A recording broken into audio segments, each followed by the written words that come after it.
안녕하세요. 절대값TV의 명품 PD 한PD입니다. 자, 오늘 이 시간은 대한 50대, 60대 절대 하지 말아야 될 5가지 제 경험을 삼아 이야기 한번 해보겠습니다.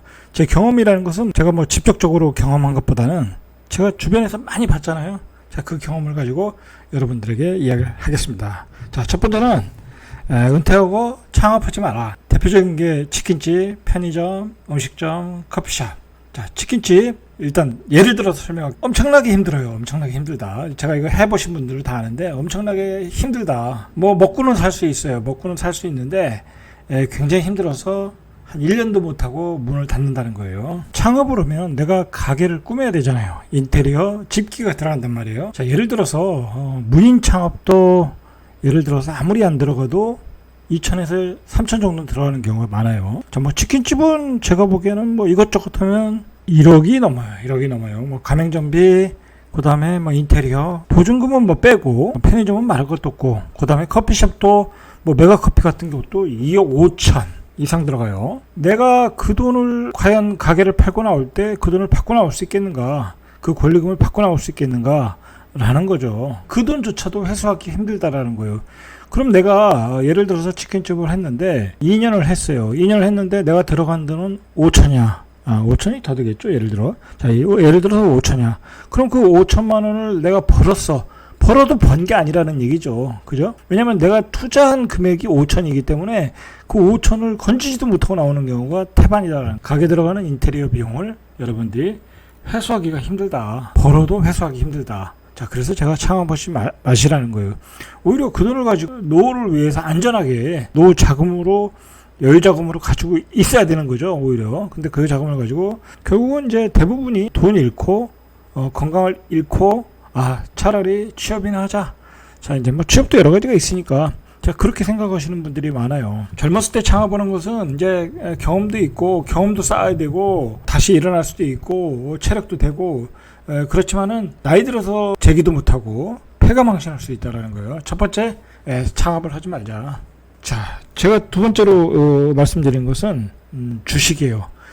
제가 주식을 하지 말란 얘기는 아니에요. 뭐 20대, 30대, 40대 뭐 그런 분들은 시간이 많으니까 앞으로 살 날이 많으니까 반드시 배워야 돼요. 그런 분들은. 자, 그런데 은퇴한 50대, 60대 분들은 아무래도 감이 떨어져요. 주식을 처음 하신다고 하면 기존에 예전에 많이 하시던 분은 상관은 없어요. 뭐 그런 분들이 꾸준하게 또 경력을 쌓고 나와서 이제 하면 나중에 터질 때가 있으니까 뭐 그건 제가 뭐라고 않겠는데 새로 시작하는 것은 안 된다. 여러분들이 이걸 아셔야 돼요. 주식은 고수들의 노림터다. 그리고 주식은 거대 자본들의 놀이터다 라고 보셔야 돼요. 예를 들어서 아주 쉽게 예를 들어서 코로나 이후에 동학개미들이 많이 들어왔잖아요. 그래서 1400에서 3300 갔단 말이에요. 그래서 1400에서 3300 갈 때 한 1000만원 투자해서 한 2000만원 3000만원을 만들었어요. 벌었어요. 버니까 거기서 또 욕심이 나잖아요. 한 3천 정도에 예를 들어서 뭐 이 테마 저 테마 이제 또 쫓아다닐 수 있잖아요. 거기서 또 한 5천을 더 들어갔어. 뭐 더 들어가서 한 1억까지 들어갔어. 한 1, 2천에서 나중에 1억이 된 거야. 그러면 이제 그때부터 하락장이 만나면은 그 하락장은 누가 컨트롤 하냐면 바로 그 외국인들이 컨트롤하는 거야. 외국인들이 거대 자본, 기관들의 거대 자본, 그 사람들이 컨트롤하기 때문에 그 변동성에서 다 털털 털리고 녹아 나갈 수밖에 없어요. 그래서 내가 처음에 들어왔는데 내가 수익이 나면 그것 자체가 재앙이에요. 그리고 주식시장에서 대부분이 이제 고수익을 내는 그 개인들은 이 바닥에서 10년, 20년, 30년 다 닳고 다른 사람들이에요. 깡통도 몇 번 차고 정말 이혼도 당하고 여러 가지 그 고통스러운 시간 속에서 실력을 쌓고 지금서야 수익을 내는 사람들이야. 근데 여러분들이 은퇴하고 들어와서 내가 거기서 수익을 나겠다 하면 그게 나겠어요? 안 한다. 절대 안 한다. 로스트하는 시장이다 라고 보시면 50대 60대 은퇴하고 내가 이 은퇴 자금을 가지고 주식시장에서 어떻게 굴려볼까? 그런 거 절대 꿈꾸지 마시라. 차라리 하고 싶다고 하면 부동산 하시라. 부동산. 그게 더 안전하다. 부동산도 여러 가지 있잖아요. 경매도 있고. 그렇죠? 왜 그러냐면 이 주식시장은 상승의 기간이 짧고 하락은 길어요. 이번에 보셨잖아요. 상승할 때는 살 기회를 안 줘. 근데 하락은 지루하게 3년이야. 상승이 1년이면 하락은 3년이야. 그래서 여러분들이 돈을 딸 수가 없어요. 거대한 도박장이기 때문에 은퇴한 50대 60대 절대 주식 투자하지 말아라. 세 번째로 상가 매수. 자, 상가 매수 하지 말아라. 자, 상가 매수는 제가 따로 노후의 상가 매수는 따로 제작을 했으니까 한번 보시길 바래요. 상가 매수를 하려면 엄청나게 공부를 하고 매수를 해야 돼요. 보통 이제 은퇴하기 전에 많이 그런 실수를 하시더라고요. 은퇴를 위해서 내가 노후에 상가를 좀 가지고 있어야 되지 않냐. 이제 그렇게 해서 상가를 사는 거야. 신축 상가, 공실인 상가, 그리고 언제 나갈지 모르는 상가. 거기다 대부분이 상가를 사실 때 그 은퇴자들이 거기다 대출을 또 한 50% 60% 받아요. 그래서 대출 받아 샀는데 공실이야. 그러니까 대출 이자 나가죠. 그 다음에 관리비 나가죠. 그러다 보니까 이제 상가 산 걸 후회하신 분들이 많아요. 그리고 상가는 내가 사자마자 그 건물을 짓자마자 상가가 임대가 나가는 게 아니에요. 그리고 상권이 형성되는 게 아니야.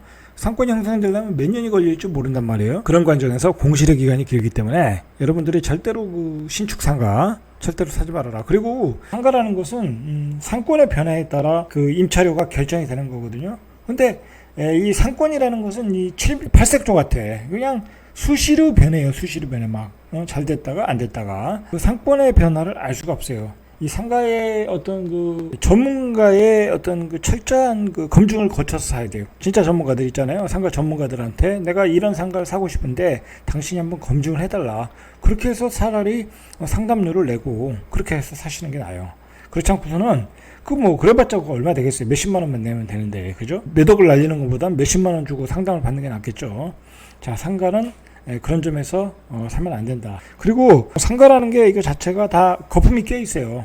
최근에 상가들이 다 거품이 껴 있어요. 저금리 기조에서 많은 거품이 껴 있기 때문에 적정 가격에 사기도 힘들어요. 상가의 고수들은 사는 타이밍이 있어요. 이 상가가 신도시가 들어서고 몇 년 있다가 막 그 물건들이 토해 나오거든요. 그럴 때 좋은 자리에 좋은 상가를 싸게 살 수 있거든요. 자, 그런 것들을 일반인들이 할 수가 없어요. 자, 상가도 사지 마셔라. 네 번째로 자녀들에게 이제 몰빵하지 말아라. 자녀들은 대학 교육까지만. 그 뒤는 알아서 결혼을 하든 뭐 취업을 해서 뭘 하든 집을 구하든 그 뒤는 알아서 대학까지만 서포팅하고 거기까지만. 이제는 나를 위한 준비를 하셔야 돼. 나를 위한 준비. 자식들 결혼하면 부모는 뒷전이에요. 뒷전. 자기들 살기 바빠요. 남편의 입장에서 나를 평생 도와줬던 와이프가 옆에 있잖아요. 그러면 그 옆에 있는 와이프의 노후를 위해서 내가 그 노후에 그녀가 행복하도록 내가 노력을 해야 되지 않겠습니까? 내가 자식을 그 이상 도와주면 뭐 하겠습니까? 필요가 없다.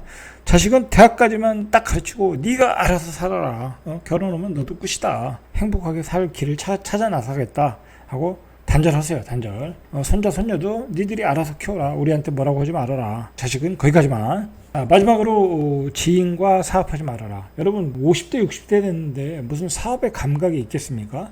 사업은 이 시대의 트렌드를 읽어야 돼요. 그리고 내가 돈 있다고 옆에서 또 꼬드기는 사람들이 있거든요. 그런 게 바로 이제 옆에 지인들. 내가 주변에서 보면 이 지인들과 사업에서 성공한 사람들이 못 봤어요. 대부분 뒷담화를 맞아요. 대부분. 때로 하지 말아라. 당신의 지갑에서 돈을 털어가려고 하는 사람들이. 사업이라는 게 쉽지 않잖아요. 그죠? 나이 들어 사업은 필패다. 마지막으로 5번째입니다. 뭐 다 하지 말라고 하면 무엇을 해야 되냐. 자, 자기 개발을 하세요. 자기를 개발을 해서 내가 무슨 일을 할 것인가. 뭐 많잖아요. 요즘 유튜브 하셔도 되고 1인 지식기업 하셔도 되고. 자, 그리고 자기 개발을 해서 취업하세요. 취업. 뭐 주택관리사 따셔도 되잖아요. 그죠? 주택관리사 따서 아파트 소장하세요. 아파트 소장하면 지금 뭐 세종시 같은 데는 연봉이 한 4,600, 800 그래요. 매달 400만 원씩 받아요. 어렵지 않다. 제가 보기엔.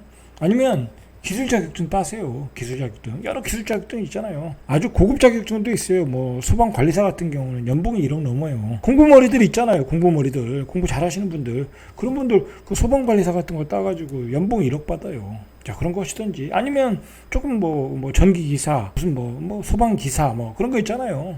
일반 기사, 전기기사, 그런 건축기사, 그런 거 따셔가지고 취업하세요. 그런 건 취업이 돼요. 기술 자격증이 있기 때문에 조금 더 기술에 대해서 직업훈련소에서 좀 훈련을 받고 하시면 된다. 취업해라.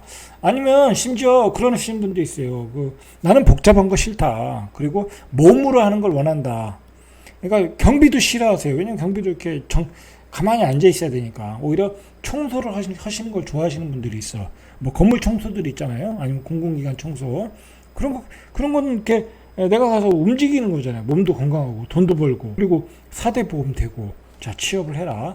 자, 그러니까 두 가지예요. 자기 개발을 해서 어떤 1인 지식 기업으로 가든지 아니면 이렇게 단순하게 취업을 해서 가든지. 그리고 내 노후 자금은 뒤에 이렇게 여유 자금으로 넣고 사용하시면 되는 거고. 절대로 이 자금을 또 애들한테 투입하고 그러지 마셔라. 그리고 가장 중요한 건 은퇴 전에 연금을 만들라는 거예요. 은퇴 전에 개인연금, 그다음 뭐 국민연금 뭐 그런 거야 당연히 만든 거고. 그리고 제가 예전에 이제 그 연금 프로그램을 만들 때 한 500 정도를 만들 수 있도록 미리 30대부터 구상을 해라. 자, 그리고 노욕을 버려라. 나이 들어서는 내가 먹고 사는데 지장 없고 건강한 게 최고다. 건강한 게. 취미 생활을 가지면 되잖아요. 내가 뭐 500이든 600이든 가지고 그거 가지고 취미 생활, 뭐 골프를 친다든지, 뭐 골프도 뭐 자주 안 치면은 뭐 칠 수 있거든요. 아니면 파크 골프도 있고. 행복하게 살 고민을 해라. 자, 이런 준비를 하시면 돼요. 그리고 이제 뭐 50대 분들도 한 중반 넘으면 몸이 조금 예전 같지 않다는 걸 느끼실 거예요. 그죠? 느끼실 거예요. 뭐 어질어질할 때도 있어요, 사실. 건강에 대한 지식 공부하셔야 되고, 그리고 어떤 몸의 건강 진단, 검진 시스템을 체계적으로 만들어 놔야 돼요. 그러니까 뭐 일반적으로 하는 그 건강보험에서 하는 검진 말고 미리미리 준비하셔가지고 단순하게 사시면 돼요. 단순하게. 다른 사람보다 훨씬 행복하게 사실 수 있어요. 이상 절대값 TV의 명품 PD 한 PD였습니다.